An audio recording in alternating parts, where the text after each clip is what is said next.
పరిగి కాన్సెన్స్ కానీ షాద్నగర్ కాన్సెన్స్ కానీ సముద్ర మట్టానికి 570 మీటర్ల ఎత్తులో ఉన్న ప్రాంతం ఈ ప్రాంతం కాబట్టి ఉమ్మడి రంగారెడ్డి జిల్లాలో నీటి వసతి లేని పరిస్థితి పరిగికి షాద్నగర్కు ఉంది కాబట్టి గత ప్రభుత్వాలన్నీ మీ అందరికి తెలుసు. ఇవాళ తెలంగాణ రాకముందు సాగునీరు తాగునీరు అని చెప్పి లక్షిందేపల్లి నెత్తి మీద పెట్టుకుంటే కుండలాక ఉంటుందని చెప్పి కొందరు ప్రగల్భాలు వలికి దాన్ని పూర్తిగా నీరు గార్చి ఈ యొక్క రైతుల నమ్మకాన్ని ఒమ్ము చేసి ఈ ప్రాంత ప్రజలను నమ్మకాన్ని ఒమ్ము చేసిన గొప్ప నాయకులకు ఇలా చరమగీతం పాడిరు కాబట్టి ఈ ప్రభుత్వం వస్తే మేము కూడా ఎన్నో అంటే సాగునీరు సాధించుకోవాలని చెప్పి లక్షిందేపల్లి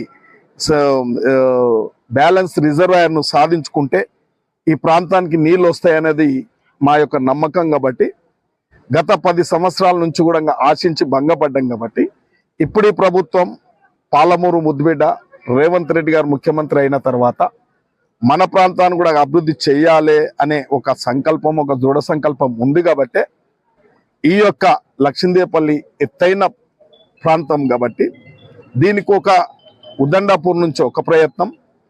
ఇప్పుడు పెద్దలు అన్నట్టు రాజశేఖర రెడ్డి గారు ఉన్నప్పుడు ప్రాణహిత చేవెళ్లతోని ఉమ్మడి రంగారెడ్డిని సాగునీరు ఇచ్చి సస్యశ్యామలం చేయాలని ఒక సంకల్పంతో ప్రాణహిత చేవెళ్ల చేపడితే ఈరోజు ఇవాళ దానిని కూడా రద్దు చేసి ఇలా కాళేశ్వరం కట్టుకొని కూలేశ్వరం చేసుకున్న గొప్ప నాయకులు ఇవాళ అడ్రస్ లేకుండా ప్రజలు చరమగీత పాడారు కాబట్టి ఇలా ఈ ప్రభుత్వం చిత్తశుద్ధితోని ఈ యొక్క భూసేకరణ చేపట్టాలి. ఇలా వీలైతే ఉదండపూర్కెళ్ళు ఒక ప్రయత్నం, ఇవాళ ప్రాణహిత చేలతో భవిష్యత్తులో ఇప్పుడు పెద్దలు అన్నట్టు అప్పర్ కృష్ణ నుంచి కూడా దీనిని అనుసంధానం చేసి రిజర్వాయర్ బ్యాలెన్స్ రిజర్వాయర్ చేస్తే ఎప్పటికైనా మనకు నీటికి ఇబ్బంది ఉండదు కాబట్టి ఇది త్రివేణి సంగమం లాగా 3 సోర్సులు ఇక్కడ నిలబెట్టుకుంటే ఈ రిజర్వాయర్ నిర్మాణం చేసుకుంటే దీని ఇలా రైతులు కూడా పెద్ద ఆందోళన చెందవలసిన అవసరం లేదు. దీన్ని తప్పకుండా రిజర్వాయర్ కట్టే తీరుతాం కాబట్టి భవిష్యత్తులో ఏదైతే మనకు సాగునీరుకు తాగునీరుకి ఇబ్బంది ఉందో అది తప్పకుండా అధిగమించబోతా ఉన్నాం. ముఖ్యంగా ఈ ప్రాంతం ఇలా పెద్ద అభివృద్ధి చెందబోతా ఉంది. ఇలా షాద్నగర్ కానీ పరిగి కానీ ఈ 2 నియోజకవర్గాల నుంచి కూడా RRR రోడ్ అంటే ఇక మీకు అర్థం చేసుకోండి.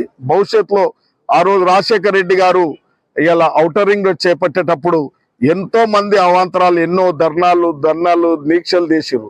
అయినా ఇలా ఆ రోడ్ లేకపోతే ఇలా హైదరాబాద్ కా అభివృద్ధి కనబడబోయేది. కొందరు ముఖ్యులు స్వతంత్ర సమర యోధులు ఔటర్ రింగ్ రోడ్ కూడా ముందే అమ్ముకొని పోయారు. అంత గొప్ప నాయకులు వాళ్ళు. అంటే ఇలా ఈ సోంచి ఇలా ఉత్తర తెలంగాణను కేవలం ఉత్తర తెలంగాణ అభివృద్ధి చేసుకోరు కాబట్టి ఇలా మేము కూడా అభివృద్ధి చెందాలి, మా ప్రాంత రైతులు అభివృద్ధి చెందాలని చెప్పి ఇలా రామ్మోహన్ రెడ్డి అన్న బాగా కృషి చేసి కూడా RRR పరికి కూడా దగ్గరలో పోయే విధంగా కూడా వాడు కృషి చేసి ఆ దిశగానే అలాట్మెంట్ కూడా అయితా ఉన్నది కాబట్టి ఈ RRR ఏదైతే రోడ్ వస్తుందో దీనికి రేడియల్స్ రోడ్స్ కూడా వస్తా ఉన్నాయి. దాంట్లో భాగం 4 వేస్ ఆల్రెడీ అయ్యింది. ఇలా పరిగి షాద్నగర్ కూడా రేడియల్ రోడ్స్ 4 వేస్ అవుతున్నదంటే ఈ ప్రాంతం అభివృద్ధి చెందాలనే ఆలోచనతో అదేవిధంగా ఈ యొక్క RRR ఏదైతే చుట్టుముట్టు కూడా రేపు డ్రింకింగ్ వాటర్ ఇచ్చేది ఒక లైన్, ఒక పైప్ లైన్ ఏర్పాటు చేసే దిశగా అట్లే ఒక ట్రైన్ కూడా ఏర్పాటు చేసే దిశగా ఈ రాష్ట్ర ముఖ్యమంత్రి ఆలోచన చేస్తుండే కాబట్టి ఇందులో భాగంగా మేము ఈ బ్యాలెన్స్ రిజర్వాయర్ ఏదైతే 2.8 ఉందో గారు వారు బాగా టెక్నికల్ గా అడ్వైజ్ చేశారు కాబట్టి వాళ్ళకి ఎన్నో ప్రాజెక్టులు ఎన్నో లిఫ్టులు కూడా కట్టిన అనుభవం ఉన్నది కాబట్టి వారిని నేను రామరెడ్డి అన్న సంప్రదిస్తే స్పందించి మీరు స్పాట్ చూద్దాం పండి, ఇది మీకు ఎంతైనా అవసరం ఉంది అది రిజర్వాయర్ కాబట్టి అని చెప్పి వారు ఇక్కడ రావడం జరిగింది. ఈ కంట్రోల్స్ ఇవన్నీ కూడా పరిశీలించి ఇక్కడ భూ పరిసర పరిస్థితులు ఇవన్నీ ఈ ఎట్లా కండమ్స్ ఎట్లున్నాయి ఏమున్నాయి చూసిండు కాబట్టి చూసి ఒక టెక్నికల్ గా ఒక పద్ధతి మీద దీనికి ఈ రిజర్వాయర్ పెంచితే వారు చూస్తేనే చెప్పారు కొద్దిగా రిజర్వాయర్ కెపాసిటీ పెంచుకుంటే చాలా బాగుంటుందని చెప్పడం జరిగింది కాబట్టి ఒకసారి నిర్మాణం చేయబోతున్నప్పుడే ఇవన్నీ ఆలోచన చేయాలి కాబట్టి ఫామ్ హౌస్ లో కూర్చొని ఇలా నిర్మాణం చేపట్టే పరిస్థితి లేదు. ఇలా ప్రజలల్లుండి ప్రజల సమక్షంలో ఉండి అధికారులను తీసుకొచ్చి మనందరం చూసి రైతుల సమక్షంలో ఈ ప్రాంతంలో ఉన్న నాయకుల సమక్షంలో ఇవన్నీ కార్యక్రమాలు చేపడతా ఉన్నామంటే దీనికి ఒక కార్యరూపం దాల్చబోతా ఉన్నాం. కాబట్టి ఇంకా ఏమైనా సలహాలు మంచి చెడు టెక్నికల్ కానీ రైతులు కానీ ఎవరు సలహాలు ఇచ్చినా కూడా ఈ ప్రభుత్వం స్వీకరిస్తుంది. ఆ దిశగానే ఈ యొక్క రిజర్వాయర్ మాత్రం, ఈ బ్యాలెన్స్ రిజర్వాయర్ మాత్రం చేపట్టబోతుంది. కాబట్టి త్వరలోనే ఈ భూసేకరణ చేయాలని చెప్పి వారు స్వయాన ఇలా అవకాశం వచ్చినప్పుడు క్వశ్చన్ అవర్ లో పని కట్టుకొని కూర్చొని రామ్మోహన్ రెడ్డి అన్న కూర్చొని గంట వాదిచ్చిండు ఈ యొక్క నీటి పరిస్థితి గురించి, మన ప్రాంత ప్రజల గురించి, మన ప్రాంత రైతుల గురించి. దానికి తోడుగా నేను కూడా క్వశ్చన్ అవర్ వచ్చినప్పుడు నాకు ఏం అవసరం లేదు, నాకు లక్ష్మీదేవిపల్లి రిజర్వాయర్ మాత్రం బ్యాలెన్స్ రిజర్వాయర్ నిర్మాణం చేస్తే చాలు, మా ప్రాంత రైతులకు అందరికి బాగుంటుందని చెప్పి ఆ దిశగా ప్రయత్నం చేస్తున్నందుకే ఒక తొలి అడుగు పడ్డది దీనికి. కాబట్టి ఇది ముందుకు పోతుంది, ఇంకా ముందుకు పోతుంది తప్పకుండా. కాబట్టి మీరు ఇక్కడ ఉన్న ప్రాంత ప్రజలు రైతులు అందరూ కూడా సహకరించాలి, ఎక్కడ ఆందోళన చెందొద్దు. ఎవడో చాతగానోడు మాటలు మస్తు చెప్తాడు, మీ భూములు పోతున్నాయి, ఆ భూములు పోతాయి, ఏ భూములు పోతాయి, పోయేటంతకు పోతాయి, ఎంత నష్టం జరగాలో అంత నష్టపరిహారం ఇస్తాం, ఎవరు ఆందోళన చెందవలసిన అవసరం లేదు. కాబట్టి ఈ మంచి కార్యక్రమ శ్రీకారం చుడుతున్నాం. కాబట్టి ఒక సమయం ఆసనమైంది. ఇలా రామరెడ్డి అన్నకు ఏమీ స్వార్థం లేదు, నాకేం స్వార్థం లేదు.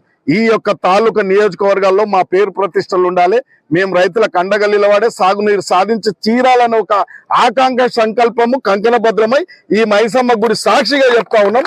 మాకు కావాల్సింది రిజర్వాయర్ తప్ప మిగతా ఏమి మాకు సొంతానికి మా స్వార్థానికి ఏం అవసరం లేదు. మాకు డెవలప్మెంట్, రైతుల మెప్పు పొందాలి, మేము రైతులకు స్థిరస్థాయిలో వాళ్ళ హృదయాలలో నిలిచిపోవాలి. కాబట్టి ఈ యొక్క సాగునీరుకు పూర్తిగా ఈ రిజర్వాయర్ సాధించి తీరుతాం. కాబట్టి పత్రిక ముఖంగా మీ అందరితోని నేను స్వనీయంగా చెప్తా ఉన్నాం, రేపు సాధించబోతాం, టైం పడుతుంది తప్పకుండా, కానీ పూర్తి చేసి తీరుతాం.